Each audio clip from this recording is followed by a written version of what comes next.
Forget soft power. It's all about hard bargains. Donald Trump making good on his campaign promise of tariffs and starting with his closest neighbors, Canada and Mexico.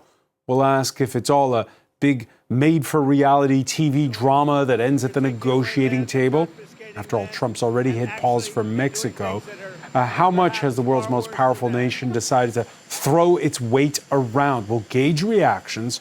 Trump turning heads at his inauguration when he referenced William McKinley, the tariff-loving turn of the 20th century predecessor to Theodore Roosevelt, who tested the powers of the presidency and went to war with Spain to assert dominance over the Americas and South Pacific. Listen, like, and subscribe to the France24 debate wherever podcasts are streamed. They have an expression in North America, citizens who are north of the U.S. border with the reputation of being Canada nice. Well, Dateline Toronto and on Sunday night before an NBA basketball game.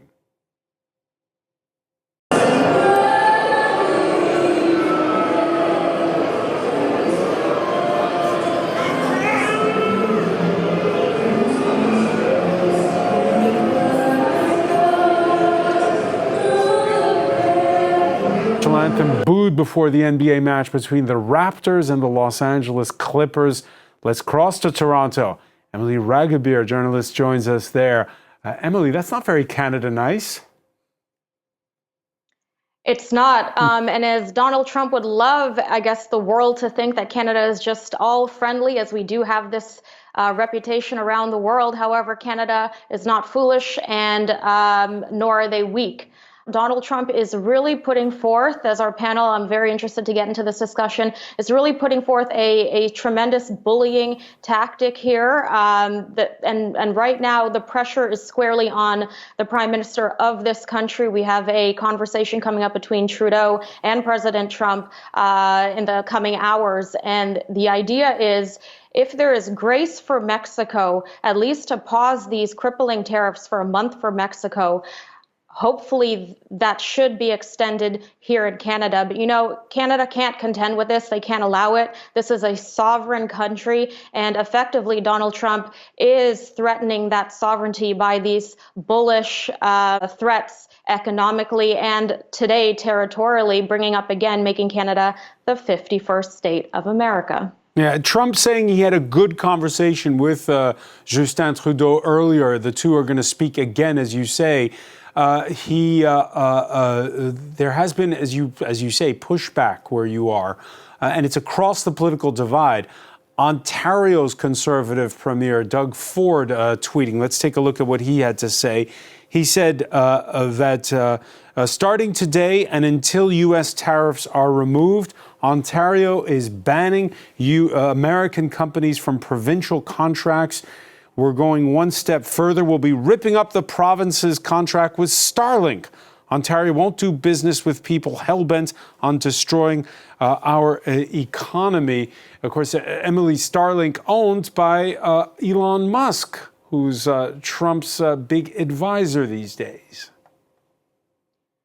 Absolutely. Elon Musk is, as we all know, Trump's pretty much right hand in politics and in economics. Whether he has that experience or not, everyone knows he doesn't, but nonetheless, he has that advantage and that insight into pretty confidential information that really he shouldn't have, but Donald Trump has given that liberty. But of course, Doug Ford, he has been the Premier of Ontario. He did mention today that he is not interested in any American contracts. And of course, the coveted Starlink contract, which would afford people in rural Ontario, rural Canada, connectivity, satellite connectivity, stronger internet, that sort of thing. He's not interested in it. Liquor has been cleared or will be cleared off of Ontario shelves and across provinces in this country.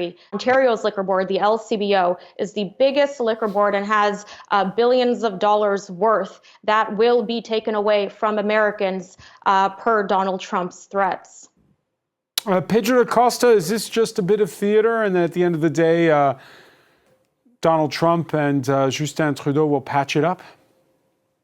They might patch it up today, but I don't think it's theater. I think the president's desire to use tariffs as, as a way to get countries to do what he thinks they need to do is, I think, embedded into his style of presidency. And I think the markets have underestimated so far his willingness to kind of go there. One of the major surprises for me is, given the rhetoric that's been ramped up on both sides of the aisle against China, that the president would choose to go against his allies before he takes on China. Of course, there were Chinese tariffs announced as well, but he seems so far to have soft pedaled on China while going pretty hard on the allies. Why? That's a strategy that I have not yet figured out the point of. It might be that, the administration has a sense of kind of regional, strengthening its power regionally before going after its major adversary. That might be one interpretation. Another way to look at it is that they're reserving their kind of anti-China forces in the Panama Canal related discussions, and that they think that that's a major thing that they could win over against China.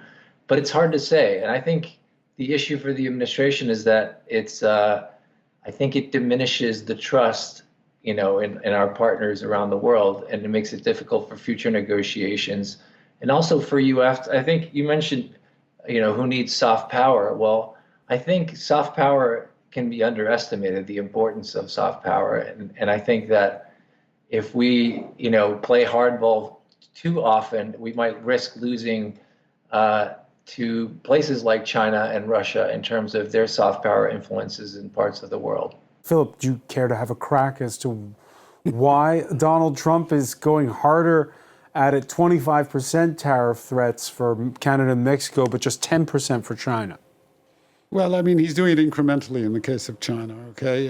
His policy towards China is probably dictated by longer-term considerations. He, like the Biden administration, have been building up pressure on China for quite some time. Is it because Elon Musk sells cars in China? I think Elon Musk is part of that equation. I don't think he's the only factor in that equation.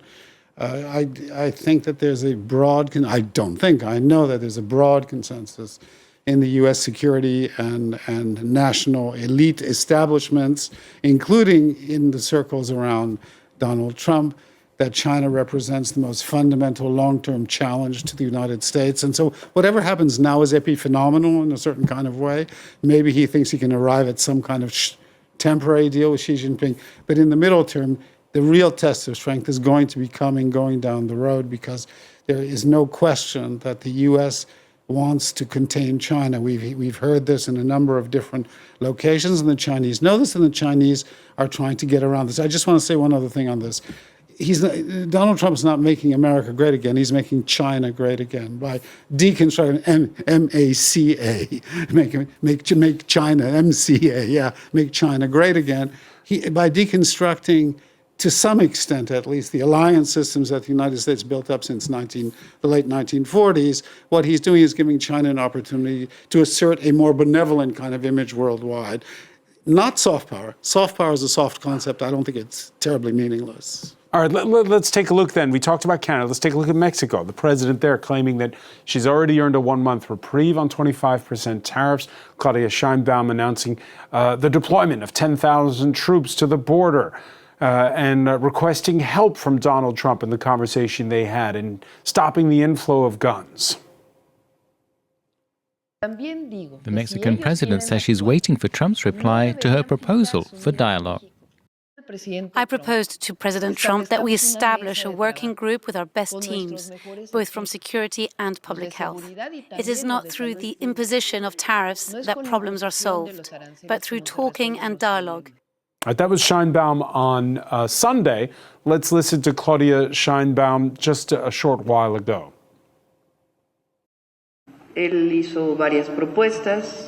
He made several proposals, and we finally agreed to send more soldiers to the northern border to protect it and to limit drug trafficking, particularly fentanyl.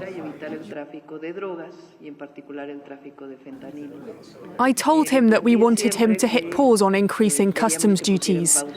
I told him this from the outset, and we reached an agreement on the issue.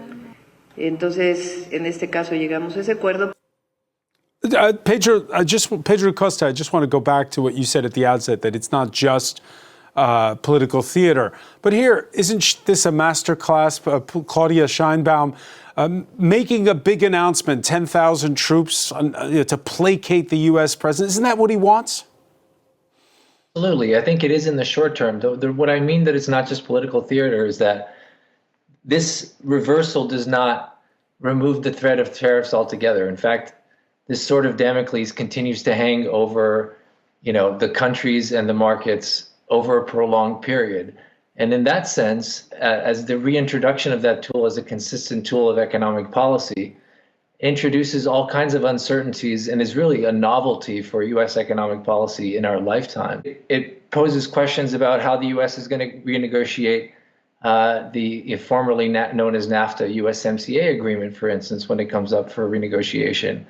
It just raises questions of trust between trading partners that will not go away quickly. And it has all kinds of macroeconomic implications. He wants to raise tariffs while at the same time lowering prices for consumers and keeping the stock market buoyant. And that's a difficult thing to accomplish, which might explain some of the erraticness of the behavior that we see. Pascal Drouhaud, we remember back in 2017 when Trump was first elected, it didn't go very well with Mexico at the beginning then either. But it did end, as Pedro was saying, with this renegotiation of the North American Free Trade Agreement. Again, have times changed? Is it different this time? I think so. And I think that the Trump administration understood that Latin America and the first border, Mexico, was abandoned during many years.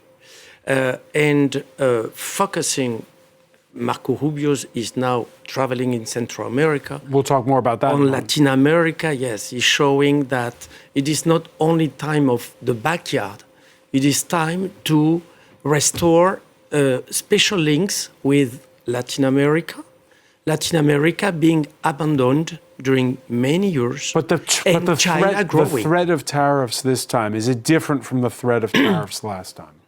Well, in Latin America, the real threat is the underdevelopment, is the injustice, is the presence of some countries, as Nicaragua, Venezuela, who are with the authoritarianism regime under umbrella, the umbrella of Russia, of China. But in places like Mexico, is Donald Trump winning fans with what he's doing? Why Mexico didn't took this measure that Claudia Sheinbaum just announced? Why they didn't do that, send 10,000 soldiers, military, to the border before? So she just showed that Donald Trump is right. Philip Golub?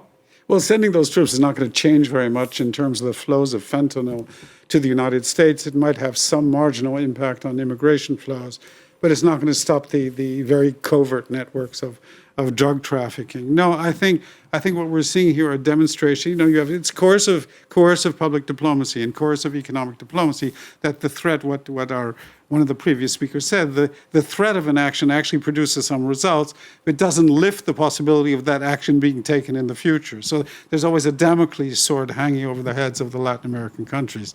The asymmetry of power between the Latin Americans and the United States has always been very great since the late 19th century. And that asymmetry of power explains much of that relationship and the ability of Trump to actually use coercive economic diplomacy to achieve some of his ends. Mexico has a single market dependency on the United States, which forces Mexico into a position where it's in a very difficult position constantly in its ability to maneuver diplomatically. For the moment, they're under the constant possibility of a threat of being cut off from the American market, which is much more severe for Mexico than it is for the United States. You're seeing similar coercive economic diplomacy being applied elsewhere. Trump thinks that you not only speak softly and carry a big stick. That was what U.S. President Theodore Roosevelt. Theodore Roosevelt speaks softly and carry a big stick. In his case, it's speak hard and carry a very big stick. I think that Trump today and the administration are sending a strong message to Latin America saying that's your responsibility. Why people is moving, why people is walking to our border and to our market because they don't feel any future in your countries, guys. So if you want change, let's change the regime of Maduro. The question is, are the tools that he's using so far, are they going to achieve even the goals that he wants to achieve, which is restricting immigration at the border, restricting, drug trafficking at the border? Is that going to be effective?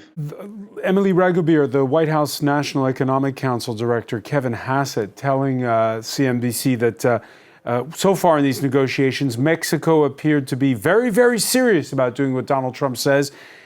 But the Canadians, quote, appear to have misunderstood the plain language of the executive order. What are Canadians supposedly misunderstanding here? It's quite funny. I used to work with somebody who used to always ask the question, but what does that mean? And that is exactly what the news anchor that you were citing in that interview asked Trump's advisor on this. Donald Trump initiated this issue regarding border security, at least here in Canada and, of course, in the U.S., the southern border. To that, the Canadian government put forth $1.3 billion of investment at the Canada-U.S. border. That includes everything from Black Hawk helicopters, intelligence, manpower, new technologies. That investment has been made. Now, Mexico has put 10,000 troops at the border. But still, that is an enormous effort on the initiative to, I guess you could say, appease Donald Trump that the Canadians have done. But that certainly doesn't seem to be what now Donald Trump is interested in. And if you compare upwards of, I think there was 21,000 pounds of fentanyl was copped at the Mexican-U.S. border, comparison to 43 pounds here in the northern border between Canada and the U.S. So what Donald Trump is really speaking of, what his advisor is telling American media that Canada doesn't understand, that this has to do with security, it doesn't have to do with taxes. We say tariffs, this is taxes.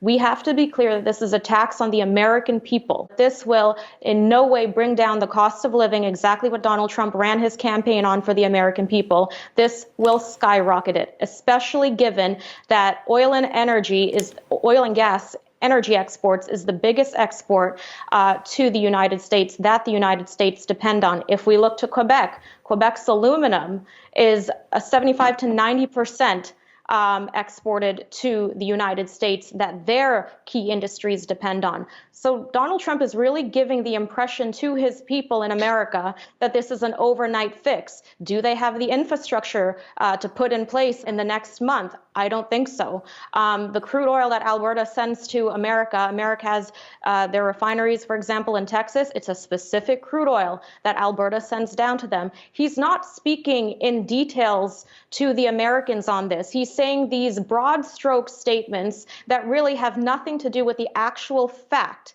across the board.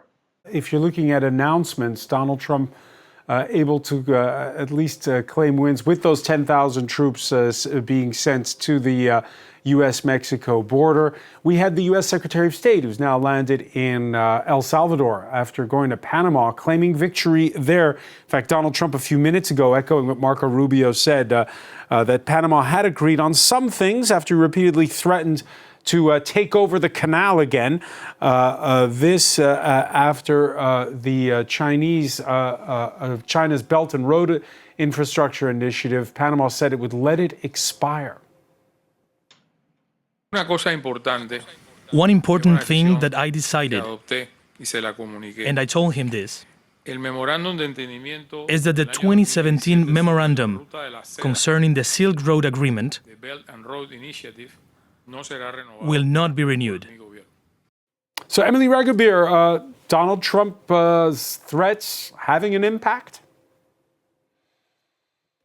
It is. It's created a huge sense of anxiety across the territories, the provinces here. Remember, we have a huge country. We are the second biggest geographical country here. We share the longest undefended, demilitarized border, which we are quite proud of with America. And Donald Trump is threatening all of that seemingly overnight. Of course, Justin Trudeau, the prime minister of this country, he has had to take a hard stance on this. And over the weekend, Donald Trump said, he threatened that if Canada does take these retaliatory measures, that Trump could escalate that. What does that even mean? Nobody knows. I don't know if anybody could really get into the President of the United States' head, but we have to deal with what we know. And what we know is these tariffs are coming. And so what's that going to mean? Everything, a comprehensive list thus far, and this is only list one of over 1,200 items on this list that the government released to Canadians. Officials here are saying to make it easier for Canadians at the grocery store, at shops, for example, to put a Canadian flag to make it easier for them to understand which products are Canadian and to particularly buy Canadian or buy products from other countries. The intent is to stop these tariffs before they come through tomorrow. Emily Ragobeer, I know you're monitoring it for us, and there'll be that second phone call of the day between Justin Trudeau and Donald Trump coming up. Thanks so much for joining us here in the France 24 debate.